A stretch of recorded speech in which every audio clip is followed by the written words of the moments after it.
Hello नमस्कार दोस्तों, स्वागत है आप सभी का अपने यूट्यूब चैनल में। आज की वीडियो में हम बात करने वाले हैं, जैसे कि हमने डिजिटल में कुछ चीज पहले पढ़ी थी जो कि सिग्नल से संबंधित थी, लेकिन आज जो हम पढ़ने वाले हैं नंबर सिस्टम एंड कन्वर्जन, यानी कि जो संख्या पत्ती है उसका कन्वर्जन आप किस तरीके से कर सकते हैं। जैसे कि नंबर एक हम बात करते हैं कि नंबर सिस्टम हमारे पास 4 प्रकार के होते हैं। नंबर एक binary number system, octal number system, decimal number system और हेक्साडेसिमल नंबर सिस्टम। ये हमारे पास 4 प्रकार के हुए। अब बाइनरी का बेस कितना होता है इसके बारे में जानेंगे वन बाय वन। देखिए बाइनरी नंबर सिस्टम में सबसे पहले तो आपको पता होना चाहिए कि रेडिक्स कितनी होती है। तो उसकी रेडिक्स पूछ ले एग्जामिनर या बेस पूछ ले, तो उसका बेस होता है 2। उसमें कितने नंबर होते हैं? 0 और 1। मैक्सिमम नंबर कितने हो सकते हैं? r-1। इसका एक फॉर्मूला होता है। आप किसी भी बेस की बात कर रहे हैं, ये हमारे पास जो 4 बेस है ये स्टैंडर्ड बेस है। यदि इनसे अलग भी कोई बेस है आप उसका जो मैक्सिमम नंबर निकाल सकते हैं, तो r-1 करके निकाल सकते हैं। तो 2 - 1 = 1। तो इसमें दो ही नंबर हुए 0 और 1। और इसके एग्जांपल की बात करते हैं तो 10 10, यानी कोई भी संख्या 2 कभी नहीं आ सकती। किसी भी संख्या में वो नंबर कभी नहीं आ सकता जो उसका बेस होता है। उसके बाद है next octal number system. Octal number system का रेडिक्स या बेस कितना होता है? 8 होता है। मैक्सिमम नंबर सिस्टम कितने हो सकते हैं? r-1।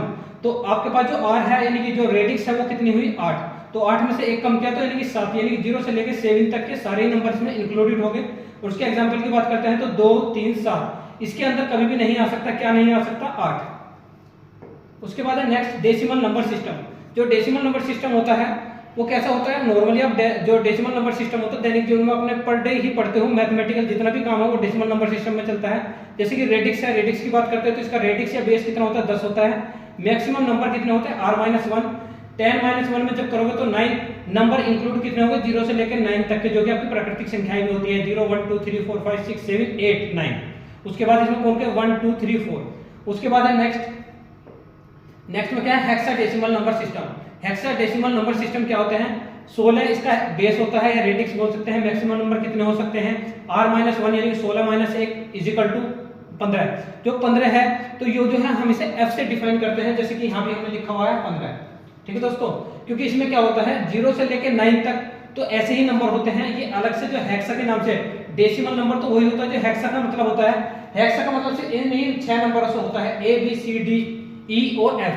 तो A का मतलब है 10 पे, B का मतलब 11 पे, और C का मतलब 12 पे, D का मतलब 13, E का मतलब 14 और F का मतलब 15।